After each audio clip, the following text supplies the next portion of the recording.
Non, c'est 9 mois de conflit, hein. Ce sera l'anniversaire, c'est-à-dire ça fera 9 mois depuis le 24 Triste février. Un anniversaire. triste anniversaire Mmh. parce que, dans le fond, aujourd'hui, il y a, cette guerre, qui est sur le terrain militaire, peut-être un peu gelée, on va en parler, mais en revanche qui, se poursuit par des bombardements sur les civils, incessants, réguliers et qui paralysent évidemment le pays et qui, empêchent beaucoup les gens de vivre normalement, hein. Alors, ce qui agace beaucoup les Russes, c'est les succès militaires sur le terrain depuis la fin du mois d'août, le mois de septembre, plutôt dans l'Est, et puis maintenant la prise de Kherson il y a déjà une dizaine de jours.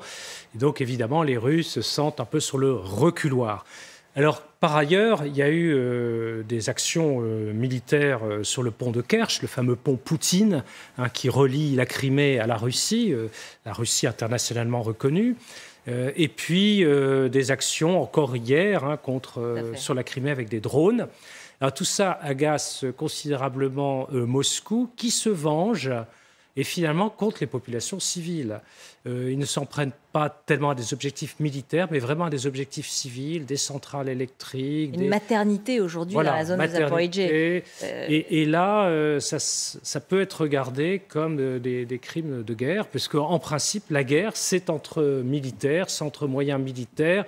Il n'y a pas de raison d'en faire systématiquement les victimes civiles. mais de De ce que viser vous les victimes connaissez civiles. des Ukrainiens, est-ce qu'ils peuvent «craquer» entre guillemets? Parce que c'est extrêmement difficile. L'hiver arrive, là on voit déjà nos envoyés spéciaux, la neige est là, le froid est là, pas d'électricité, pas d'eau, pas d'internet. Enfin bon, ça commence à devenir extrêmement dur. J'ai vu des témoignages de personnes un peu âgées qui disent que c'était comme ça pendant la Deuxième Guerre mondiale. Bon, c'était très dur, hein, la guerre, beaucoup plus dure que sur le front occidental, en France ou Oui. ailleurs.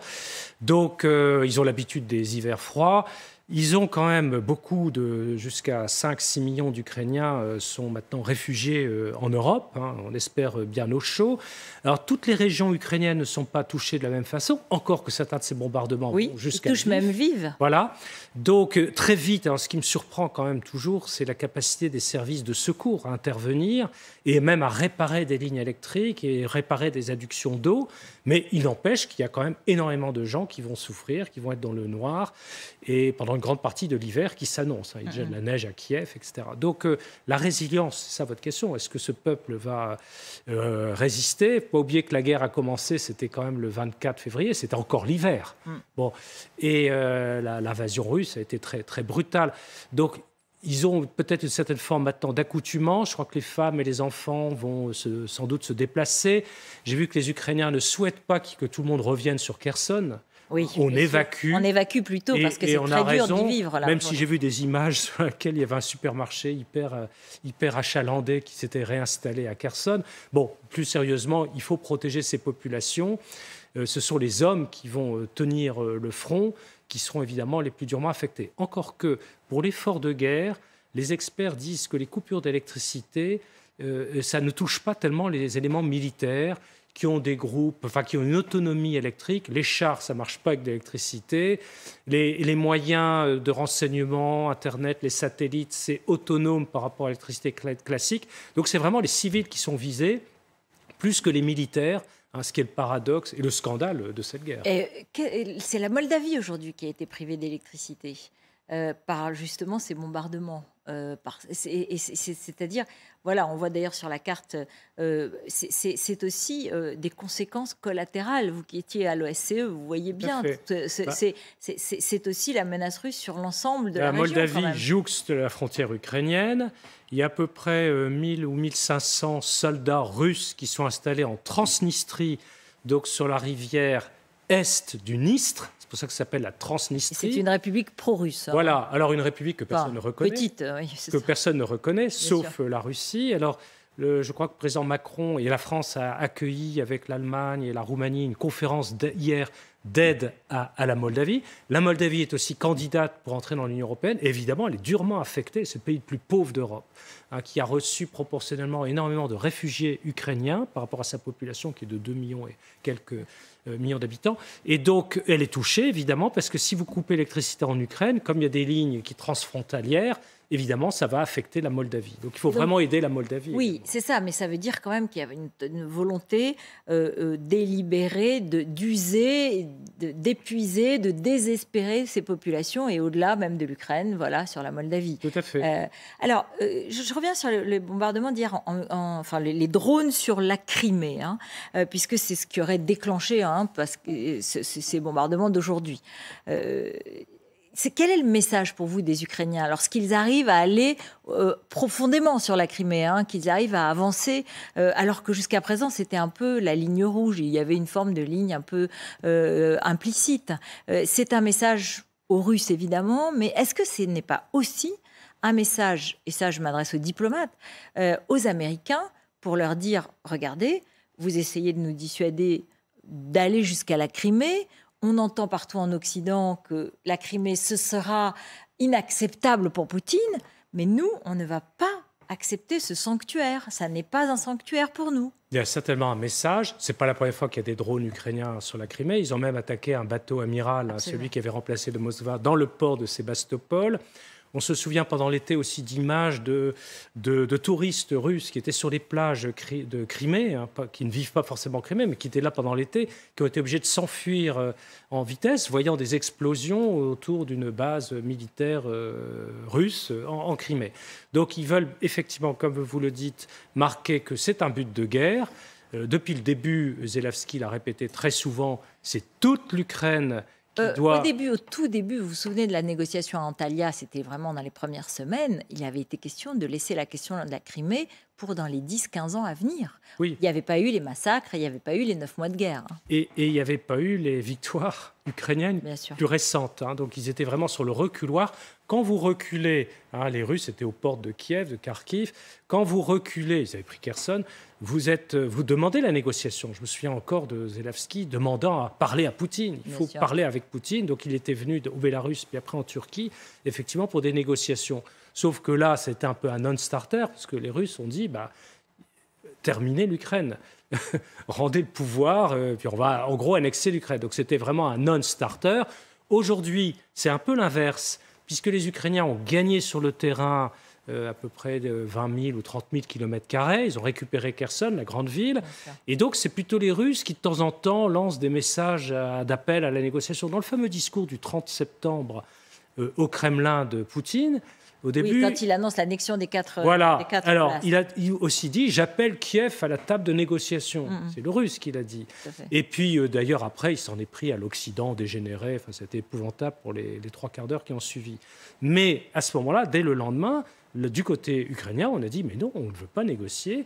On veut récupérer tout notre territoire ». Et là, maintenant, depuis quelques semaines, vous avez des messages de sources américaines, militaires, civiles, la presse américaine, évoquant une certaine forme de risque de fatigue. Alors les Américains ne parlent pas de fatigue des Américains, mais ils disent fatigue de nos alliés. Donc ils se couvrent un peu derrière les Européens. Nous, les Européens. Alors que c'est surtout un effort massif, américain, à peu près à 70-80% de l'aide militaire, et qui explique aux Ukrainiens que peut-être que ce sera extrêmement difficile de récupérer la Crimée et qu'il faudra peut-être un moment penser à la négociation. Alors, mais là, du coup, ces bombardements et puis ces opérations, c'est une façon pour les Ukrainiens de dire mais non, c'est pas si difficile, on peut y arriver, laissez-nous faire. Oui, alors je vois bien le message, mais en même temps, tous les experts militaires vous diront qu'ils ne sont pas encore là. Bien sûr. Parce qu'il y a une centaine de kilomètres entre la ligne de front et la Crimée elle-même. Et il y a la centrale nucléaire de Zaporizhzhia, fermement tenue par les Russes. Le président Macron veut en parler d'ailleurs à Poutine dans les prochains jours, suite à un contact qu'il a eu à nouveau avec le directeur général de l'Agence de l'énergie atomique de Vienne. Donc ils sont bien là, ils sont encore bien là et ils renforcent leur défense. Ils vont se terrer. Alors vous savez, les militaires disent toujours que pour l'offensive, il faut 3 fois plus d'hommes et donc 3 fois plus de moyens que pour la défensive. Donc je ne veux pas être pessimiste du tout. Les Ukrainiens nous ont quand même beaucoup surpris. Souvenez-vous, ils devaient attaquer à l'ouest, ils ont attaqué à l'est. Il y a cette agilité. Ils ont repris Kherson alors que personne n'y croyait. Voilà, il y a cette agilité, le fait que chez eux, là, il y a beaucoup plus d'autonomie des commandants locaux, qu'ils ont des sous-officiers qui sont proches des soldats, ce qui est tout à fait différent du système russe. Donc ils ont vraiment le moral. Mais ils vont quand même rencontrer une période assez difficile. Et ça paraît difficile d'imaginer que là, dans les semaines qui viennent, une offensive aussi rapide que ce qu'on a vu depuis début septembre puisse continuer à s'opérer. Donc vous pensez que sur le plan militaire, en l'occurrence, malgré ces bombardements qui visent à démoraliser la population, ce conflit va durer. Et on entend certains dire, bah oui, Poutine, en fait, il a le temps. Il a une population importante, 150 millions, enfin les 144 millions de Russes. Il a des ressources naturelles. Bon, les sanctions touchent durement son économie. Son armée est très mal en point. Mais enfin, il a le temps pour lui. C'est pas faux. Sauf à imaginer des changements de régime Bien ou sûr. changements de pouvoir, parce qu'il y a eu beaucoup de critiques contre Poutine, en Russie même. Hein, Kadyrov, le patron de Wagner, Rogin, et puis d'autres. On sent que ça doit pas mal réfléchir dans les sphères autour du Kremlin.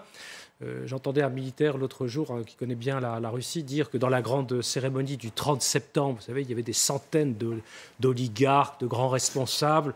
Et il disait le successeur de Poutine est certainement dedans. Ils sont sans doute plusieurs. Donc il y a quand même des risques. Mais vous avez raison, il a le temps. C'est un énorme pays, c'est le plus grand pays de la planète. Exactement. Alors il peut tenir. Le peuple russe, on parlait de la résilience du peuple ukrainien, elle est totale. Mais il y a une certaine forme de fatalisme du moujik, enfin, du peuple russe, qui a connu bien des horreurs, la Deuxième Guerre mondiale, Staline, et encore toute la période soviétique, la guerre en Afghanistan, la guerre en Tchétchénie. Voilà, donc il y a aussi une certaine forme de fatalisme. Et donc ça peut durer, quoi. Ça peut durer. Même s'il y a quand même des mouvements. Là, je vois que les femmes de soldats, les mères de soldats se plaignent. Elles ne sont pas contentes parce que Poutine ne veut pas les recevoir. Il paraît qu'il va les recevoir d'ici la fin de la semaine. Ouais. Voilà. Mais c'est lui qui choisit, en gros. Enfin, ses services, on va choisir certaines mères qui ne vont pas l'insulter, comme ça avait été le cas tout au début de Poutine avec l'affaire du Koursk, où finalement Poutine, dès l'arrivée au pouvoir, avait dû accepter de recevoir les familles et il s'était fait insulter en public devant les caméras de télévision.